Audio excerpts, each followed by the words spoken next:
pizza, and then we just go sit out there and eat the pizza. Listen, I'm gonna be honest. I would never use it. That's why I wouldn't put one in my yard. Well, so Halil be wanting to make seafood on top of the fire pit. It's just we got to get the little grate thing. So you Yeah. can put the stuff on it. But y'all have a grill. No. Yeah, I know. I'm confused. So if you got a grill, like they are lying to people in front of a camera, and then even they're telling their friends and like people who know them, hey, listen, this stuff not really true. I mean, we got to talk about it, because like that's the whole reason that the big Fox News Dominion lawsuit is such a big deal, because Right. if they honestly were drinking the Kool-Aid.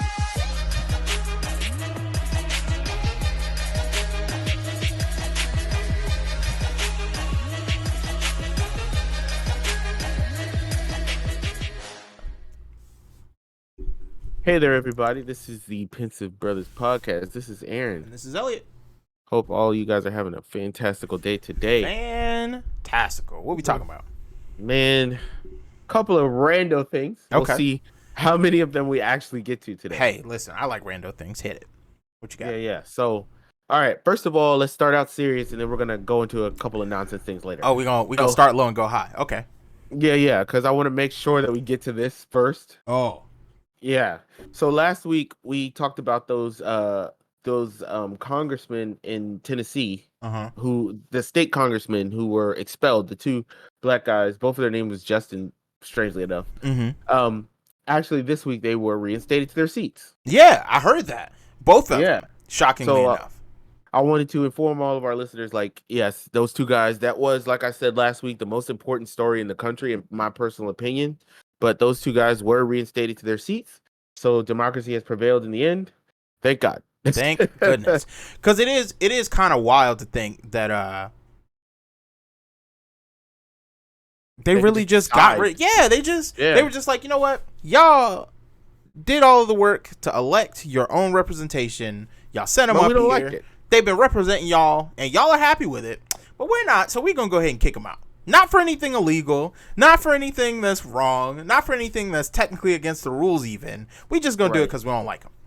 Yeah, we don't like them, and we don't like the fact that they care about what you guys care about. It's crazy. Because like I said last week, when they went to those protests inside of the state capitol in Tennessee, they brought with them 10,000 constituents. That's the so it's not like those three guys showed up with those two guys and the lady showed up with the bullhorns by themselves. No, they were representing the people that were also there with them. Right, protesting peacefully because nobody got arrested, nobody got assaulted, nobody even got there was no violence.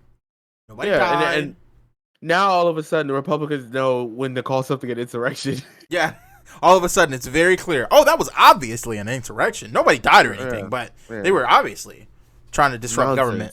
Yeah. But, at the end of the day, I think a lot of people have gotten by for a really long time now on not actually not really being truthful, not really being honest about the stuff that's going on, not really even, like, so much so even, like, they are lying to people in front of a camera, and then even they're telling their friends and like people who know them, hey, listen, this stuff not really true. I mean, we got to talk about it, because like that's the whole reason that the big Fox News Dominion lawsuit is such a big deal, because if they honestly were drinking the Kool-Aid, if they genuinely believe the stuff they were talking about on air, then I don't think Dominion would be able to win a libel suit. I don't think it would be possible. But because they specifically were like, oh, nah, this stuff is crazy. Nobody believes this. There's no evidence. That guy Giuliani is a nut. And then they get on air and give all of this oxygen because they thought that's what their viewers wanted to hear.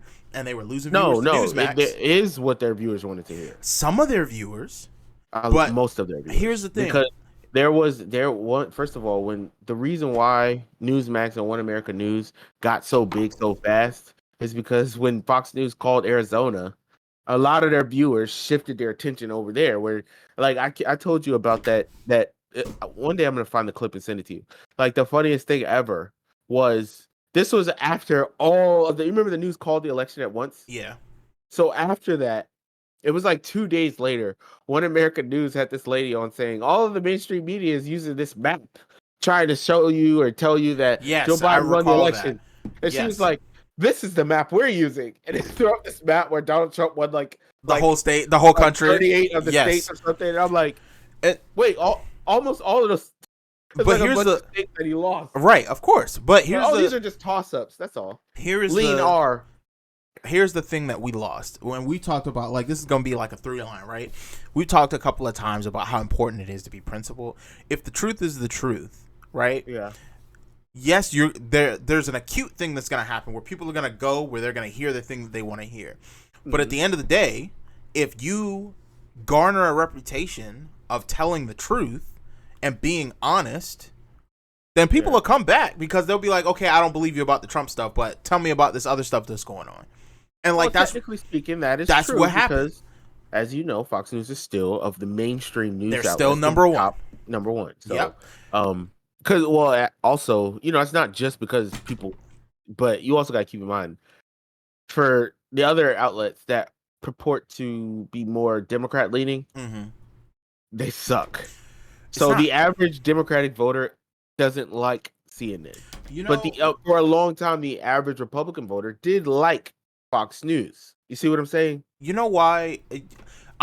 There's this thing, and I think we might have talked about this before too, but like there is this thing where as things become more and more financialized, as extracting money from whatever endeavor it is becomes the point of the endeavor, the worse product or service you actually end up getting.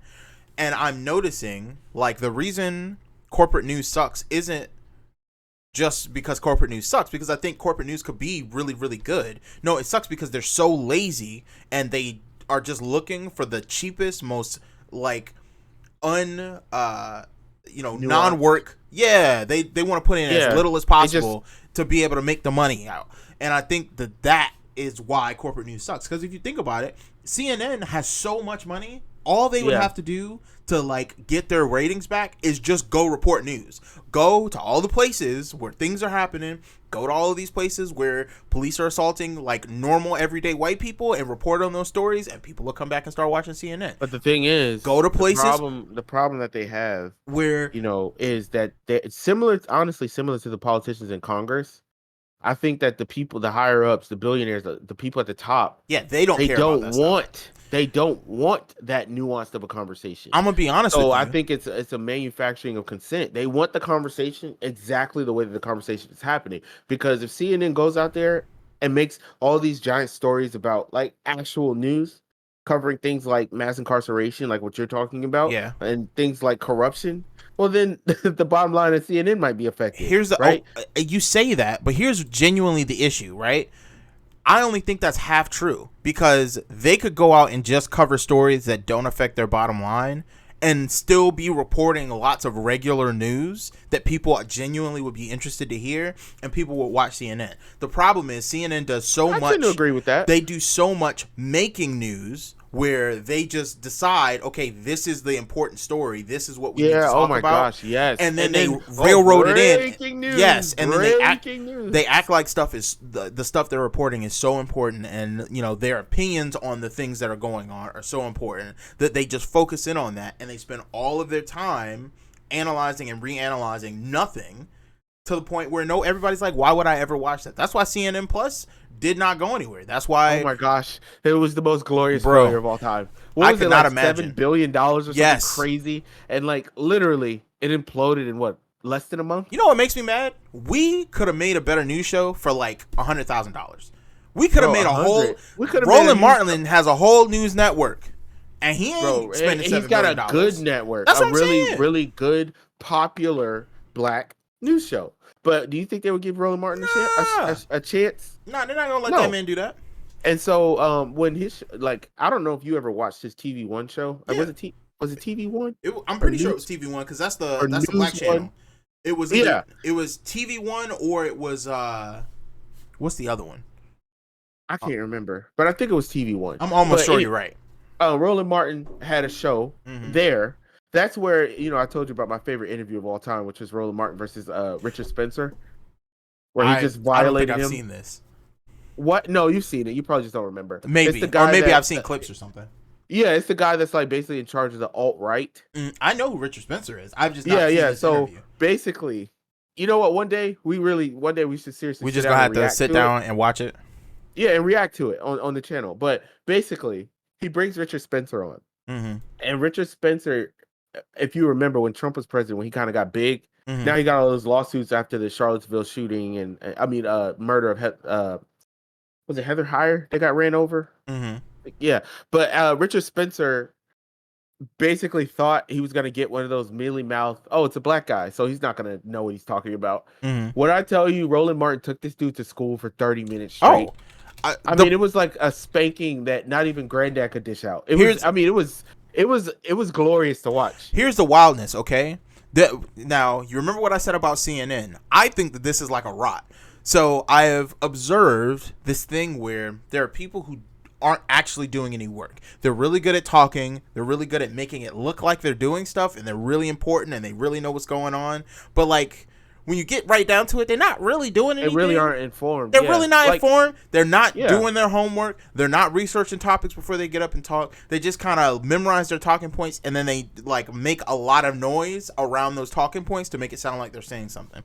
And Richard Spencer was really good for this. Like, he had read like 5 books. And those 5 books told him what he wanted to hear, and then he proceeded to like build this whole universe of information that didn't really exist. So every time he talks to somebody who actually knows anything, he looks like an idiot. Yes. Yeah. Every single time. So his whole thesis, right, is basically, for those who don't know who Richard Spencer is a white supremacist who is trying to rebrand white supremacy as something called alt-right.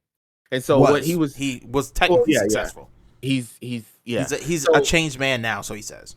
Yeah, right. Yeah. He's changed because he's about to go to jail. But is anyway. He? That's news to me. He's got a bunch. Yeah, because he did that Charlottesville riot. Oh, yeah. And all the terrible racist things they were saying. And basically, when that lady got killed, they are suing him. They're trying to pin it on him, basically. Riot. As like the catalyst that made all this stuff happen. Dang. Okay. We're not winning with the Richard Spencer. Hey. So I don't think we had the complexion for success in that. No. So Richard Spencer's thesis was basically white people are the catalyst for anything positive. So all the good stuff that's ever happened. Got into a discussion about architecture and civilization, right? Coming out of the Stone Ages, coming out of caves and things like that. Mm-hmm. And so Roland Martin was pointing out to him that people in Africa were building buildings and civilizations while people in Europe were living in caves. And historically, that is true. It is true. And so the Phoenicians were the first ones to bring math, and they won in Europe. Right. And so then he brought up the fact that the greatest genius in the history of the planet was actually the building of the pyramids. Right. And then here comes Richard Spencer. Well, those are white people. And Roland Martin was like, who are white people? The people that built the pyramids in Egypt. And then he just like, it was this dramatic pause. It was because he just wanted to let that stupidity steep. He said, "Do you know where Egypt is?" He's like, "Yeah, it's in North Africa." And you're saying that those people are what?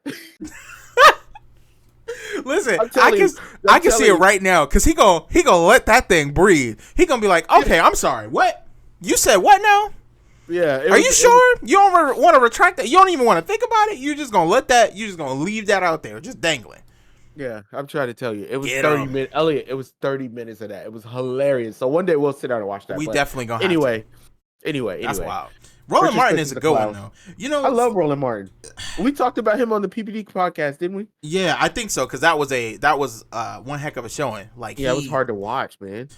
My problem with that podcast is usually that the Patrick Bet David guy is the worst part of every conversation because he's always just he brings in these really smart people, and then he has a very unnuanced like working backwards from your conclusion discussion. Yes, and he always wants to bring things to anecdotes. The problem is he's really bad. He's really bad at applying good anecdotes because there's a way to basically make that point or use that as a debate tactic. Yes, because there's somebody who does it really well is Destiny. He'll listen to your argument and he'll be like, okay, let's look at this potential story, and then you walk down this example and you point out all the ways that it applies to what we're talking about. But Patrick Bet David is like, no, I want to conclude that entrepreneurs are the best way for anybody to work ever, no matter what your skill set is, no matter what you want to do with your life, no matter what. So I'm gonna tell stories that make that the point.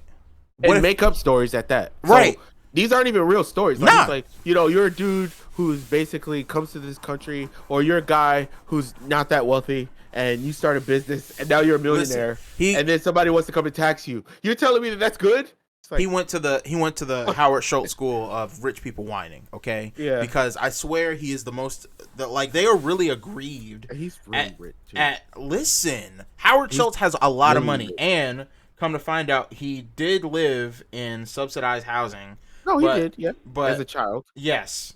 That is the important part. Kind of like we lived in really poor housing when we were really little, but once our parents kind of got things together, they were more they were more into their jobs. Right out of there. We were then in middle class suburbia solidly type living. In the middle class, yeah. Yeah, and so was Howard Schultz. So he needs to stop. Stop the cat. Listen, I'm telling you. He make it seem like he was dirt poor, bro. Until he was 35. Like he was in one of them Sarah McLachlan commercials, and the flies was on his face. The problem that I have with Howard Schultz is not that you were, you started a business and you should get the credit for that, and people shouldn't attack you. Yeah. No, my problem with Howard Schultz is you have the experience of being poor, and you still don't get why these people are frustrated. In this world is to keep people poor. Yeah. So okay, for those who don't know, Howard Schultz, I always try to stop and make sure we're giving clear context. Yeah, right. Because we'll just be going on. The founder of Starbucks Coffee, mm-hmm. and he is also the former CEO. The company basically brought him back to do union busting and destroy their union. Right. So they had somebody they could easily fire, because basically, if they fire him, he's still already. Right. Well, he's still on the board. Right. On the board. So,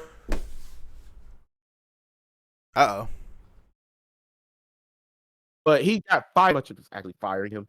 But you know what I'm saying? But the point that I'm making is Howard Schultz, he comes out, he does the company does hundreds and hundreds and hundreds of cases of union busting where they're giving the workers who are trying to join a union disciplinary actions simply for trying to join. They're giving them illegal anti-union information constantly, and constantly making them do these mandatory all hands meetings where they have to sit crap on the union. Yes, and then they're cutting the hours in the stores that are unionized so that they can't get health insurance. Stores, they're giving raises to stores that are not trying to unionize currently. Which I know for those who might not want to join a union or don't understand this, that is illegal. It is super illegal.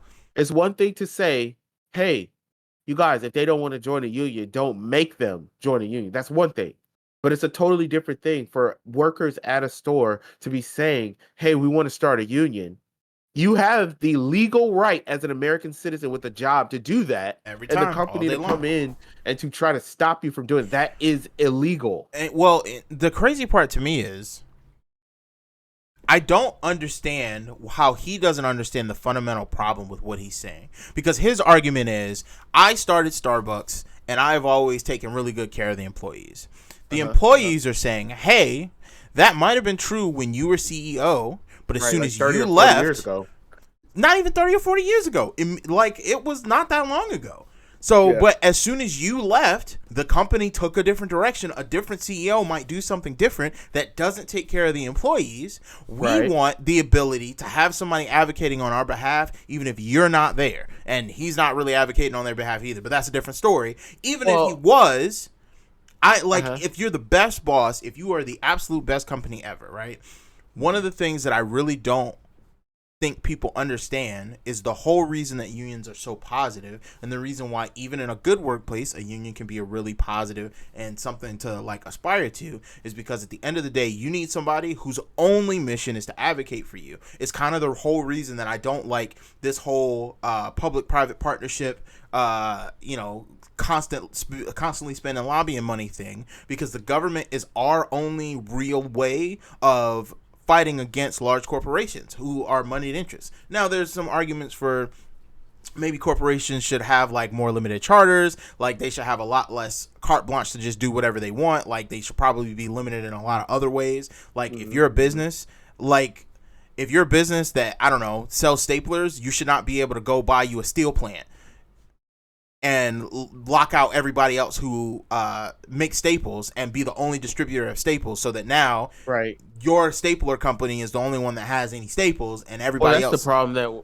that's the problem we're having in America right now with mergers. Yes, Where companies buy smaller companies in the same industry and then they become a gigantic bro. behemoth. Let me Like, ask you a so they question. just blocked that merger between, I think it was, what was it, Spirit and Yes, Spirit and JetBlue? JetBlue. Was it Yep, JetBlue? it was JetBlue. It was Yeah, Spirit because Airlines and JetBlue. they blocked that one finally, right? Great. But what was your I'm so happy. question? Well, okay. Yeah. When was the last time you bought a concert ticket? I know you went to, I think, a Bobby Brown concert like last year. No, we went to two concerts this year. So we went to. I haven't bought any of them. Like, shout outs to my wife, because like my wife really likes concerts, and I didn't know how much I liked them because I never really went to You them never like really that. went. But And this year we went to the Millennium Tour last year. We went to a Bobby Brown old school concert last year, but yeah, this year we went to that. uh it was like New Edition, Guy, did she tell and you how much she paid for the tickets? it was like 200, I think, a piece, maybe less. Here's I okay. don't know, something like that. It So was very good seats though. here's something that's really interesting to me. I Mhm. feel like so there's a thing that happens when you want to go to a concert that isn't for one of our artists, because I feel like the few times that I've tried to look up tickets for like a hip hop event, it's been the Yeah, same way. The tickets were mostly reasonable as long as it wasn't like Drake or Lil Wayne or I know what somebody you're else about to that's say. like okay. And then this, And the then when you fees. yeah, so Yeah. when you try to get like so out, me and Justice really wanted to go to it's a tour called Okay. When We Were Young, or it's an event called When We Is Were that a Young. Janae Aiko thing? She's got a No, song it is called not a Gene Aiko Over thing. No, Janae. it's Janae. Don't say what did I Gene. say? You said Gene. Oh, is it Janae Aiko? Yes. I feel like that's not how you pronounce her last name. I feel like it's Aiko. No, I think it's Aiko. But I could be wrong, Listen, actually. we just butchering the I girl's know her name. name isn't Gene. I know that. I mean, it might be. Her last name might be Wilder for all you know. We both pronouncing it wrong. Anyway, no, what I was gonna say is, so for a lot of concerts, when we went to purchase tickets for When We Were Young, it was like Paramore and I think it's AEI, a bunch of like punk pop bands for the most part. Right? The tickets started at like $200-$300. By the time I got a text message the day the tickets went on pre-sale, okay, not on sale, on pre-sale, like I could buy the ticket, but I don't actually get a ticket for some more months. The tickets were already sold out, and you could only get them through resellers. The resellers were selling the worst tickets, like the floor was like $600 a ticket. Yeah. Okay. Yeah. So I listened to somebody else talk about their experience where they had a similar issue. They basically signed up to find out to be in the queue. So once the tickets went on sale, they were supposed to be allowed to buy 4 tickets. Ticketmaster and Live Nation have said, "Oh, you can only buy 4 tickets at a time to limit, the bots, quote unquote, from buying up all the tickets and jacking up all the prices." Well, the guy goes in, and there are literally no tickets that you can buy from Ticketmaster. You can only buy tickets from the ticket resellers who have already marked the tickets up by like 150 to 200%. So there is some reporting that basically what Ticketmaster has done is they have hired a bunch of ticket resellers who have bot farms and just who go in. They give them access to go in before as soon as the tickets go on sale and buy up all the tickets. So Ticketmaster makes their money on the front end, plus fees, and then the resellers get to resell the tickets, and Ticketmaster collects fees again on the resale tickets. And even the resale tickets, they're buying back to sell again. So, like, they have built in so many layers of, like, basically extracting cash for these concert tickets. And in my opinion, this is horrendous. Like, it's a scam. Well, it's a scam. So basically, that reminds me of what the airlines does to us with the misery index. Yes. So basically, what they're trying to do is find out how horrible can the experience be without you before they're like, oh, nobody's buying tickets for real. Like, so, and what they have calculated, they have a spreadsheet. Like, these companies know what they're doing, and they have calculated that no, people still want to go see Drake or Beyonce or Paramore or whatever, even if the tickets are $1,000. Even if it sucks so badly that they're paying so much in fees that your fees are almost as much as the ticket. No, the fees are more than the ticket. Yeah. No, and you buy $100 ticket, you're gonna pay $200 in fees, guaranteed. Now, one thing that I can say is, like, so one thing Halia likes to do is Tell the me, day because I we ain't been go to able to these see a concert. shows, no, the day we go to these shows, she always looks at the tickets that are still available the day of, like while we're going, like on the way. She's like, "Oh my gosh, look at these tickets, Aaron. These are $71 for this ticket." Now, nobody wants to do that because it might be actually sold out for real. Right. But all of the concerts and the comedy shows and the Wild 'N Out, we went to that, and like all these shows we've been to, none of them were sold out like So that. you just You see buy what I'm tickets saying? the day of that are cheaper than the ones you bought and refund your tickets or resell your tickets? No, like, well, if you want to buy tickets twice, yeah, you could try to do that. But like the thing is, like that's a risky bet. You know It what I'm is a saying? risky bet because you So, might not. You got to make we sure would you never do secure that. your additional tickets first, or you might not get them. They might not be there by the Right. time you try to buy them. Now you just out going to the concert you playing for. Right. Yeah. So yeah, no, it's a scam. It sucks. It's the same thing with the airline, bro. I'm I telling agree. you. And just like the airline, a lot of times, honestly, you have no choice, right? Well, So, yeah, we have Delta and American Airlines and all that, but how hard is it to find a plane that's not going to cancel on you? and that's what I'm like, and And that's so what I'm it's like saying. it's the same thing. It's like they have complete control of the entire scenario. They cancel your flight. There's nothing you can do. Your whole vacation is ruined, et cetera, et cetera. Same thing with Well, the what? the only reason that they can get away with that is because the transportation secretary and that department is asleep at the wheel right now. The Of course, train system because is Pete not. Buttigieg has no idea what he's doing. Well, We it's all not. know that. Okay, so there's two things that are both simultaneously true. Pete Buttigieg is not doing a very good job, but it ain't on him because it's been this bad for a long time. So No, it didn't just no. It planes didn't just. Am I saying that it was not bad before? No, of course not. Were there train derailments constantly like this before? Yes. What I'm telling you is you cannot say it's been this bad the entire time. So it's obviously worse. Okay, let me try and couch it. Okay, what I'm saying is Pete Buttigieg inherited a already not well kept system. Yeah. So like he's just making it worse by not fixing anything and not really putting any time in to like make it better. But I don't think like if I were laying the blame at somebody's feet, he would get like 50% of the blame because he's just doing such a bad job right now, and then like everybody else will have to take a piece of this L. No, the corporations need to get a giant chunk of the blame too. Absolutely, but I mean it's their fault fundamentally, like, but the government is supposed to be the guardrail. Under Obama's second transportation secretary, which would have been the most recent before Trump, obviously, when he had Elaine Chao, Mitch McConnell's wife. Yeah. She made it through the entire administration, like Ben Carson, a couple people, very few.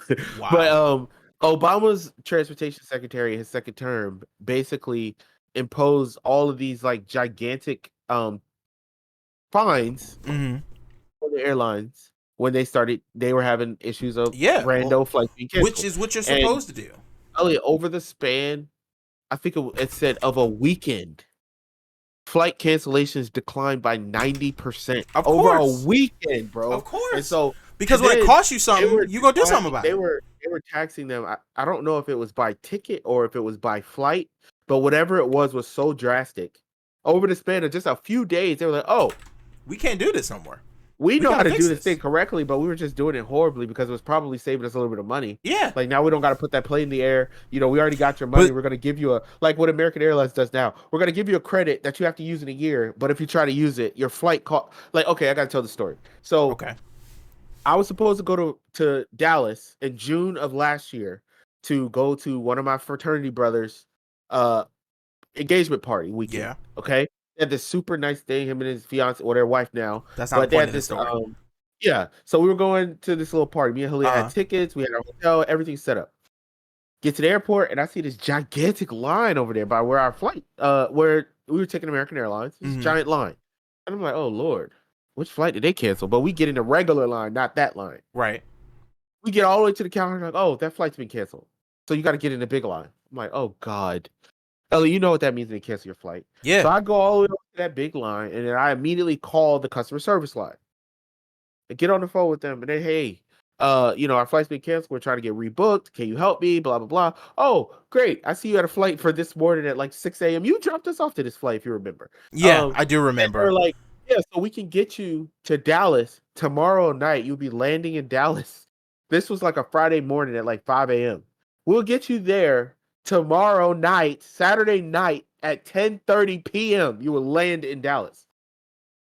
Like, the party is today. Yeah. That's why we were gonna get to Dallas at like 9 a.m. And they're like, "Oh, sorry, there's no flights going anywhere near Dallas today." So, the best we there can was do no. is give you a. They told us they could give us a credit, and then Which is like, illegal, by the way. Yeah, we didn't know at the time. It's too late. So, no, the problem was that they gave us our money back for that flight. I was about to say, because I think we even talked about it. I was like, no, don't take that. We couldn't get our money back for the return flight because they say you're canceling the return flight by your own decision because we didn't cancel that flight. That's what they were telling me. So they basically wouldn't give me my money back for the return flight. I actually think, man, I really wish. This is when I wish I had lawyer friends, because I don't think that's legal. I actually don't think I think you would have like a tort in your hands or something like that. I'd have to talk to somebody who knows a whole lot more about the law than I do. But I feel like I don't feel like that's legal. I have a suspicion, but I don't know for sure. But that's crazy. I mean, so let me tell you the second half though before So what happened was the credit. Okay, they're like, okay, well, you know me. I haggle. Okay. We'll give you a credit. So they give you a credit, and they're like, you can use this credit, but you have to use it within a year. Okay, cool. So we took a flight to Vegas in November of last year, if you remember. So I was like, okay, I'm gonna use this credit with American Airlines or whatever. So I called them. I called Expedia. And because that's who I booked the flight through. And Expedia's like, oh, you can actually work directly with American Airlines or whichever way it was. Or I called American Airlines. They say you got to work through it, whichever. So, all right, cool. Trying to get the flight. And I had like $200 a piece, me and her credit, $230 or $240 or whatever. So I'm thinking one of the flights will be free and then we'll pay for the other half. It'll be cheaper to fly. Oh, if you use your credit, your flight to Vegas on the dates that you've chosen will be $1,200. If you don't use your credit, the same flight on the same days, the same plane will be like $300.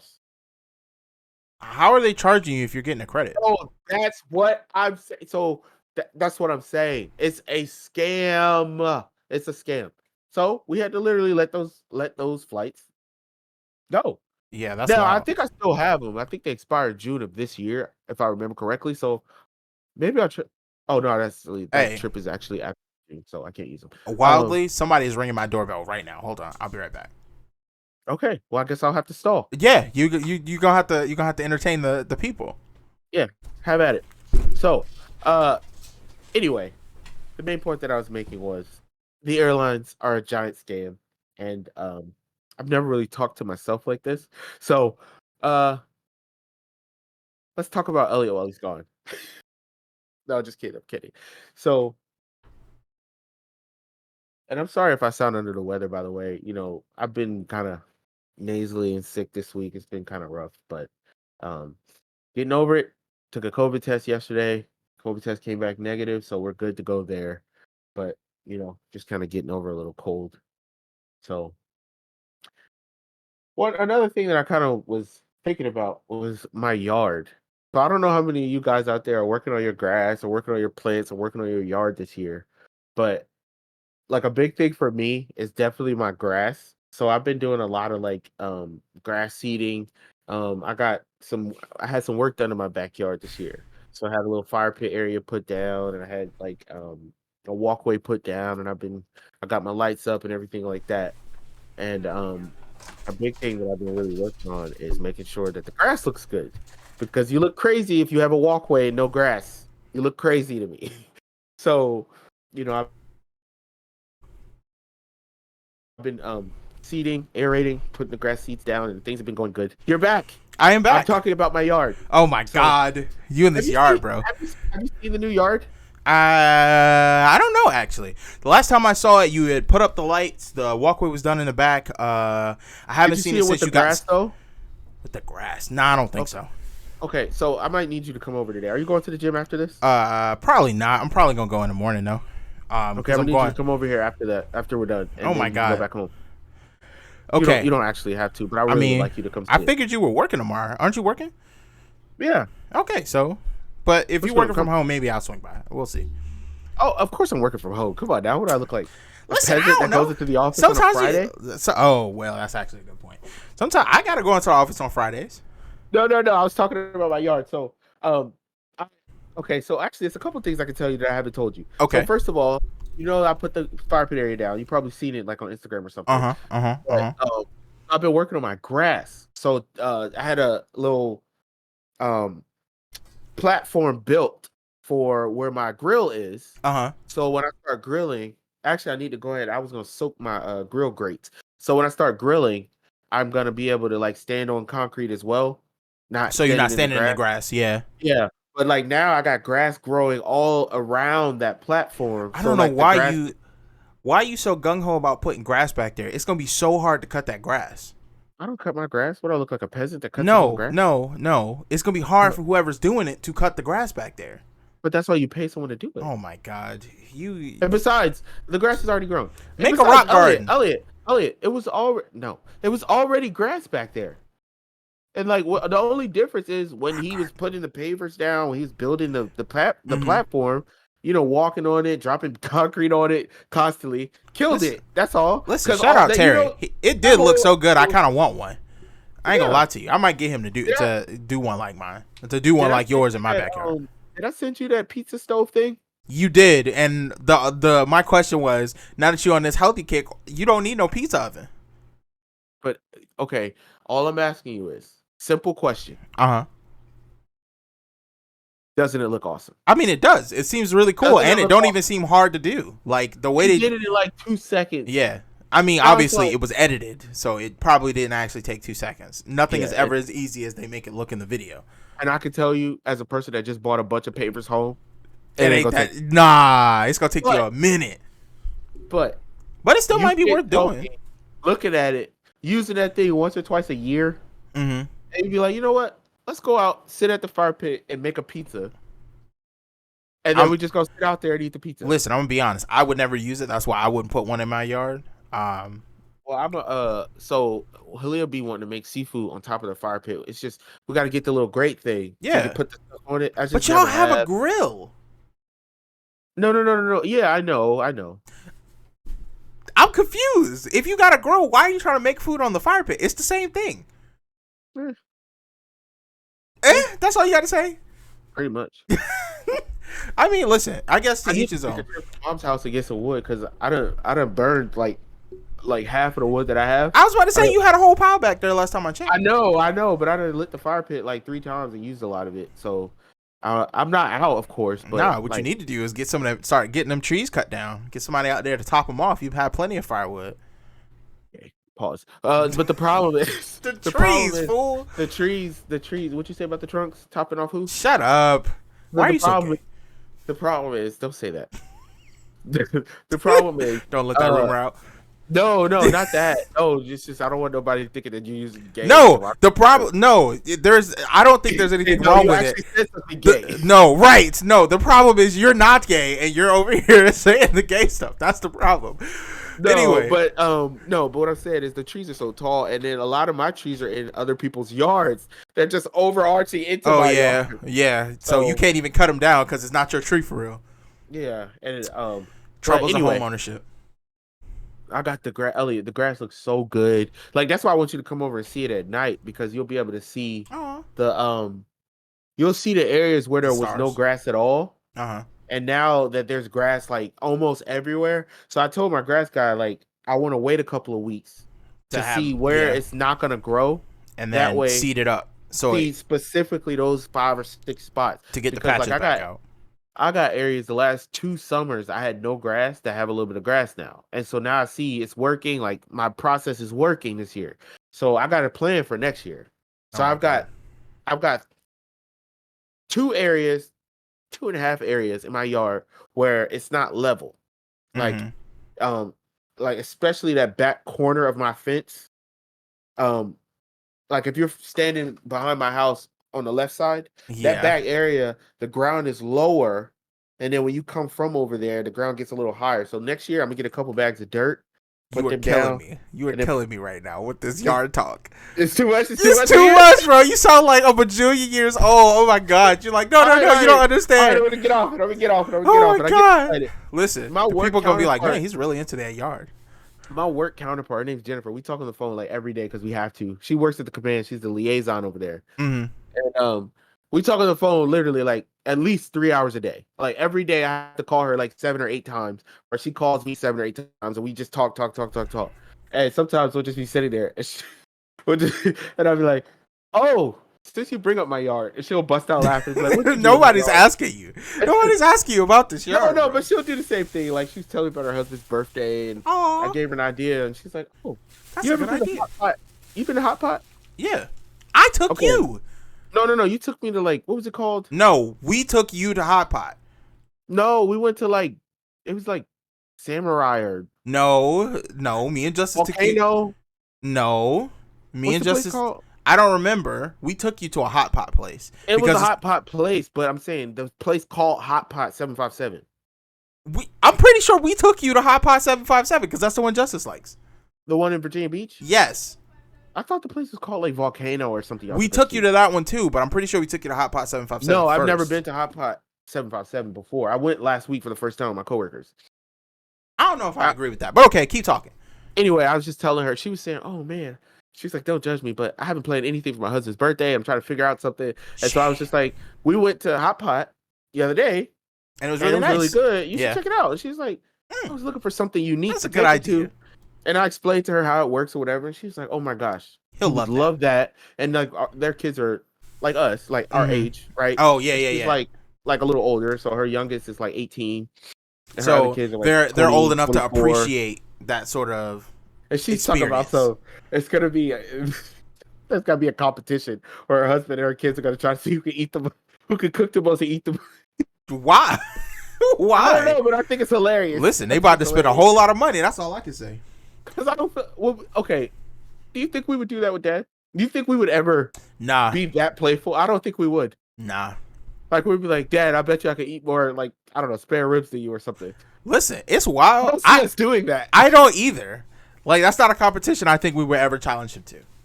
Even though we joke with Dad a lot. We do. I don't but not like really that. Play with Dad, though. Here's the funny thing, okay?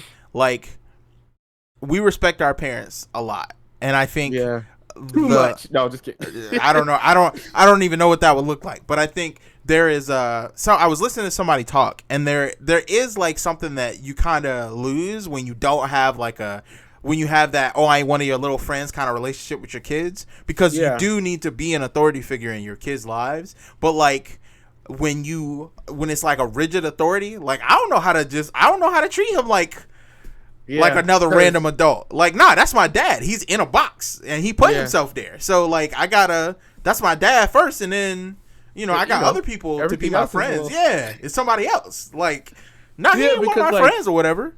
Like one of my favorite people in the world is Julia's mom, and I don't just joke with her. Like me and Julia be for real playing with her. Like we be just acting doing nonsense with her all the time. But and they got a different, totally different, like dynamic or whatever. Yeah, because Justice's parents are like that. Like they're a lot more. I don't know. I don't even know how to describe it. Though? I feel like I play more with mom than dad, though. Both of them. Maybe, but there's probably like some factors to it. Our biological mom, she's a lot closer to dad, if you know what I'm saying. I do know what you're saying. Yeah, like I don't know, man. The way I think, honestly, it might sound crazy, but I think it's just us two. It probably is. Have that. It's probably we probably got to hang up high pedestal. Yeah. We just like, okay, you're in the box. Yeah. Whoa, that's weird. We're not doing that. Yeah. No, but I think sometimes I think back to those short 7 years we had where it was just us four. Yeah. Well, no, it wasn't 7 years. It was just 7 years for me. It was 9 years. Right. It was technically 9 years. But listen to me call out 7 years. But no, I just think about those years. It was just us four, and I wonder, what is your memory of that? Like positive. I don't know. When you say us four, are you saying me, you, Ruby, and Eric, or are you saying no, me, you, mom, and dad? Eric. Oh. Like, what is your memory of that? Like, when you think, if somebody said 2000 2001, 1999, 1996. What What is are your my memories of those moments? So I remember. You remember going to King's Dominion? I do. I remember that trip. I got lost that day. I feel like you did get lost, and No, I did. It's a repressed memory that I barely remember, but Mom talked about it recently, and it like came back up for you. Just so small. I remember I went to the bathroom. We both went to the bathroom. And you went out of the bathroom first. And I saw you leave the bathroom. I was washing my hands or something. And so when I came out, I was thinking y'all were gonna be standing there, but you weren't. So when I come out, I tried to find you guys. Yeah. But the problem was, I think I just walked a little bit too far. Yeah, because we were I think we were standing there. We just weren't standing where you expected us to be, like right outside the door. And I probably should have walked with you or like held your hand or whatever. But I was like 2 years older than you, so I was probably an idiot. Yeah, I think I was maybe 5 and you were probably 7. Yeah, like so that. I won't responsible. No, Dad should have walked to the You're probably right. You're probably right. No, that's just one memory. But yeah, go ahead. There's that. What else do I remember? I got one. What you got? I remember you were on a drum line at Parkview, right? Yes, I was. I was too young. You were too young. You couldn't do it. Much about it. Because I really wanted to play snare, but they were like, "You're not good enough," and they like let me try it, and they were like, "No, you got to play it like this." And I remember this to this day. They were like, "No, play it like this," and they played it, and then I was like, "Okay," and I played exactly what I heard, but I didn't understand sticking. I didn't understand like rudiments. So like I played the sounds. I just played the sounds, and they were like, "No, you're not playing it right here. Take these cymbals." And I was like, "But I want to play snare." And they were like, "No, you're not good enough." Then I was like, "Well, can I play bass drum? Can I play toms? Can I play something else there?" And, "No, you're not big enough for that either." So I ended up just I don't even think I marched with them more than once, because I think I marched one time and like they were doing some unsafe stuff, and Dad was like, "You're not going back there," because we were supposed to be like in a parade. Was that for the school? Was that for like a Parkview drum line? So it was technically for the school, but it was kind of like the John Yates to the high school marching band setup that they got. It was like that, where we had some of the kids from Norcom that were helping to kind of teach the younger kids how to do like a marching band, and then we would go out and be in parades and stuff. But we didn't have the kind of oversight you really need for a bunch of little kids doing something. So kids was like running back and forth in the street. Like when practice was over, nobody was making sure the cars won't hit nobody. Like it was just that's downtown Portsmouth. Yeah, buddy. So Dad came out to pick me up, and I think he literally looked at me and said, "You're not going back to that." Because I don't like because I never participated in that, so I don't I don't really remember much of any of that. I only think I went to a couple of practices. I don't think I ended up sticking with it. I remember being in Watson Street. Okay, so you remember, and maybe you might even remember the story. So the way that house was set up, you had the stairwell. You walk in the front door. The stairwell was right there on the left, and then you had like the pillar. And if you look up, the pillar and the stairwell are right there together, and the pillar goes all the way up to the top floor. And like if you go up the stairs, the banister kind of curved around. Yeah. And then you had the 2 bedrooms on the side, right? So what I started doing was I would just Spider-Man my way upstairs. Instead of taking the stairs, I would literally just put my feet on the wall and my hands on the wall and like crawl up the wall and then hop over the banister. Okay? There's no way you didn't get caught doing that. Okay, no. What you don't understand is I did get caught because I was an idiot, and I climbed up. Mom walked in the door, and I'm suspended above her head. And I'm like, "Hey, Mom, look!" And she looks up, and she's like, "Oh my God!" And she freaked out, bro.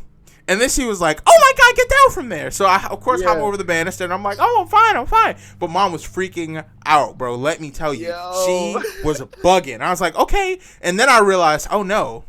She's going to tell Dad I'm going to get in trouble. I was like, "Okay, please don't tell Dad. I won't do it again. I'm sorry.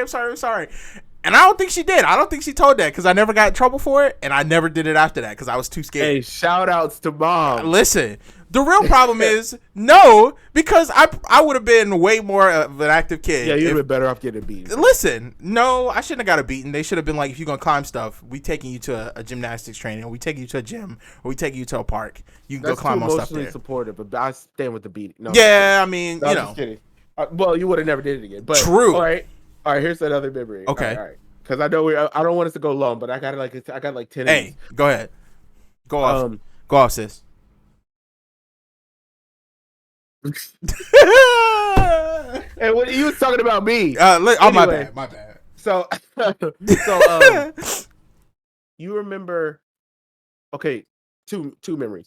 One, you remember that time when we were. This might have been right after they separated, but you remember that time Mom gave us that spinach, and you really it was like spinach and cheese or spinach and noodles or something. I don't. And you did not want to eat it, and they would not let you get up. So you and I literally waited until Mom got up from the table, and then you was like, "All right, hurry up, eat it." And I ate it because I liked it, but like I didn't finish my food so that they would think that we were both not eating it. And Mom told us you and I couldn't get up until we finished our vegetables.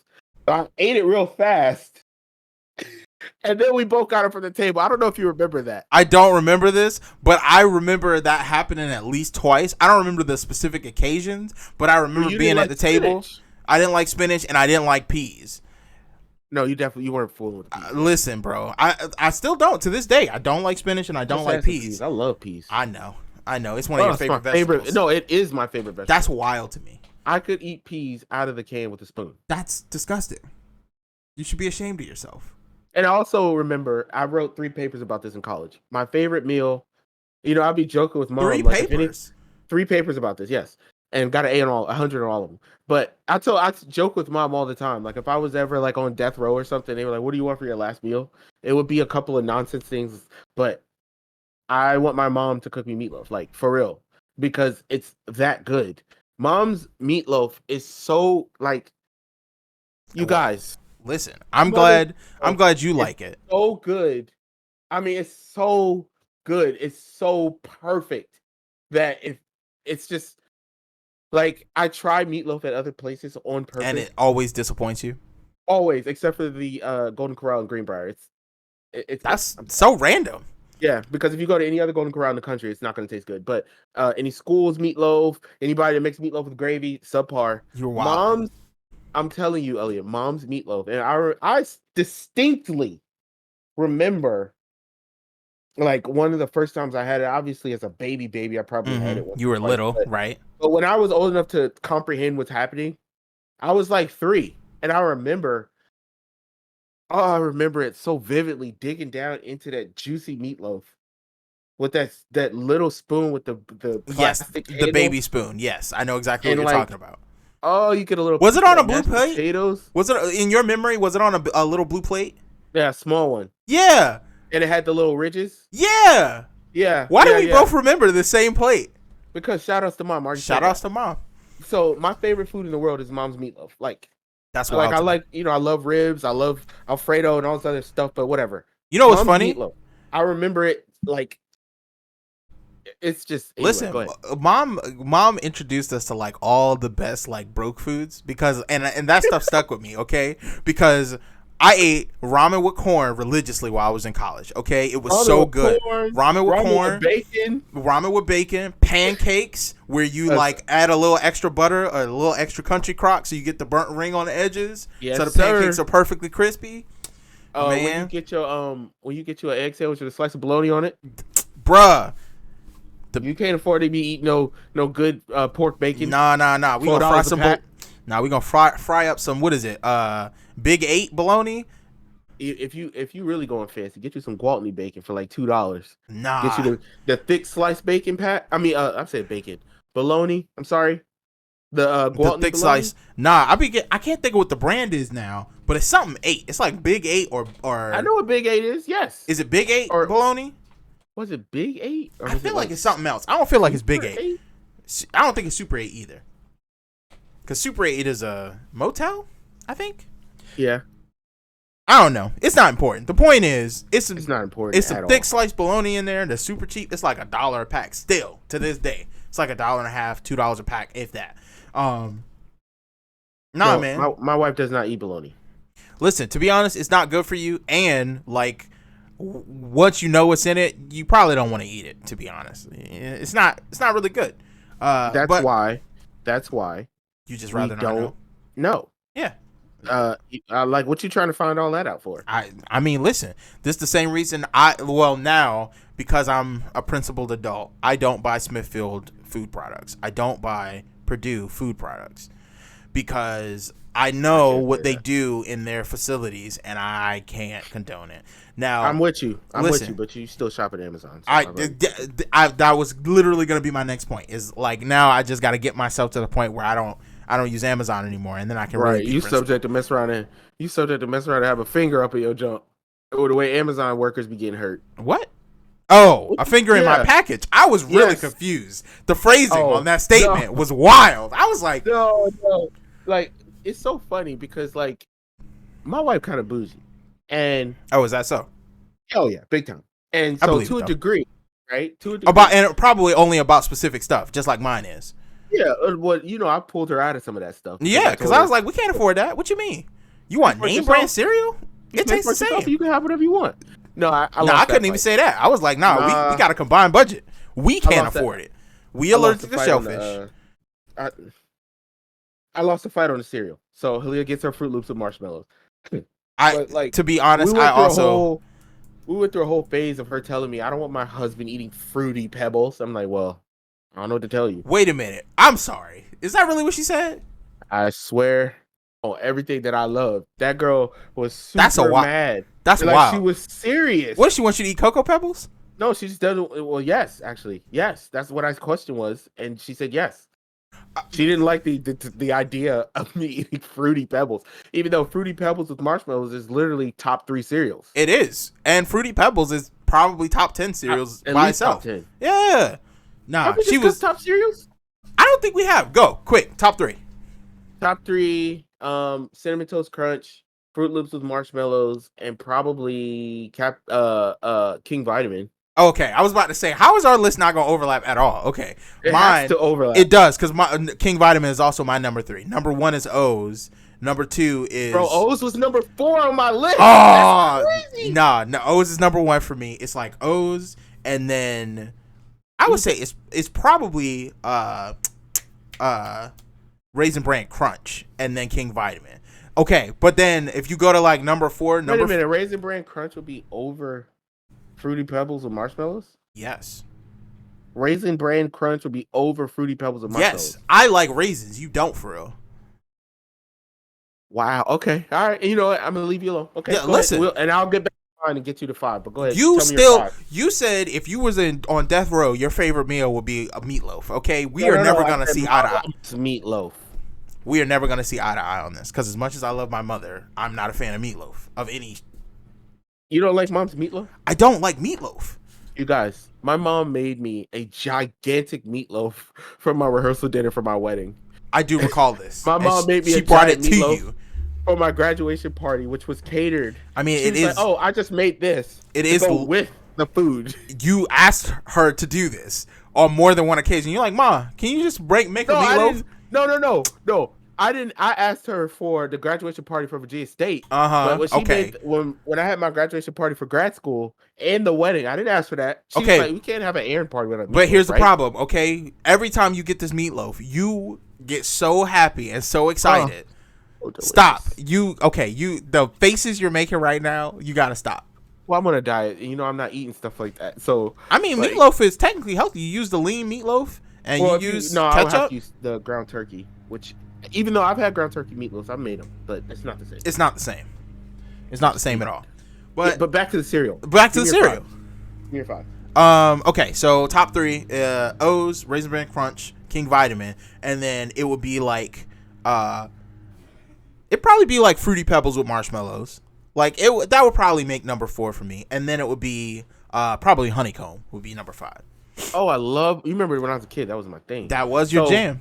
To be fair, Ellie, you gotta give me a 6th one because technically King Vitamin has been discontinued for a couple of years. I know. So give tragedy. Me a 6th one, just to replace that. But King Vitamin, rest in peace in our hearts forever. Right, in our hearts forever and ever.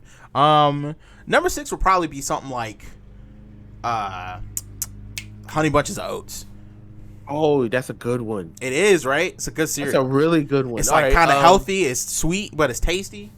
Yeah, and I'm gonna give you 6 here. So honestly, I might, I 6. might, I might even go with you on O's instead of the cinnamon toast crunch. My Uh, wife is yelling at me in the I background. know. Tell her that she can't talk to you during the That, show. she knows that. She just refuses to adhere to that rule. That's why Halia's not allowed in here. Well, Because last time Halia was in, you remember we had our wives in there for the show. Halia over here opening super loud bags of bro, chips. I'm like, yo, they don't know how to be a not good in, audience. listen, they want to be on camera if the camera is on. That's why I Right. love my wife, because she want to be in front of the camera till I put the camera on her, and then she act like she don't know what to do. Yeah. So no, all right. So I would say honestly, I love cinnamon toast crunch, but I think I might put O's in the top 3 and put cinnamon toast crunch in the top 5. So I think mine will that's probably be fair. O's. I said King Vitamin, but you know we're gonna move that to its own category. Yeah, it just goes off to the So side. O's. Yeah, well, then cinnamon toast crunch Mm-hmm. and Fruit Loops with marshmallows will be my top 3. I mean, Wow. Fruity Pebbles with Fruity marshmallows. Pebbles. Sorry. Okay. Yeah, yeah. And then we've got, for me, it would be cinnamon toast. I mean, King. Lord, I can't even get my words together. Captain Crunch. There we go. The plain. Not crunch not berries. crunch berries. Just or regular peanut Captain butter. Crunch. I'm with you on Yeah. that. Though peanut butter crunch is really good, but no, the plain is the best one. Yeah, the plain one. And then probably Cocoa Puffs. Really? It's not Cocoa Puffs. Not Frosted Mini Wheats. okay. They would be neck and I can see that because Frosted Mini Wheats be really neck and good, neck, though. bro. Okay, Like really, like that's hard. it's gonna be I like love right Puffs. there. Like they're. Listen, I don't think I could choose. But I don't think I could choose, bro. I don't think I could do it. When I go on vacation and you go to those hotels that Yeah. offer you the little cereal, yeah. I always take 2 boxes of Frosted Mini Wheats and bring them home and make a regular bowl of cereal. You Always. are so ridiculous. I could totally see you doing that too. Being like, And- all right, I'm gonna take these with me. And I eat 1 box of the Frosted Mini Wheats at the hotel. So you take 3 every time. Yes. If Wow. I don't take 3, it's because they didn't have 3 of them Listen. available. Wildly enough, I think that's where we're gonna end it because I don't even know what to say to that. You like, you know what? This cereal's so good, I'm gonna have to have it again. I have to, and I gotta have a regular bowl. I need 2 boxes. 2 boxes, me please. You don't even eat a regular bowl there. You like, nah, y'all only got these little plastic bowls. That ain't gonna cut it. I'm gonna take some of these for the road. Yeah. Wow, boy behavior right there. But listen, this has been the Pensive Brothers podcast. I'm Elliot. This is Aaron. And we are out.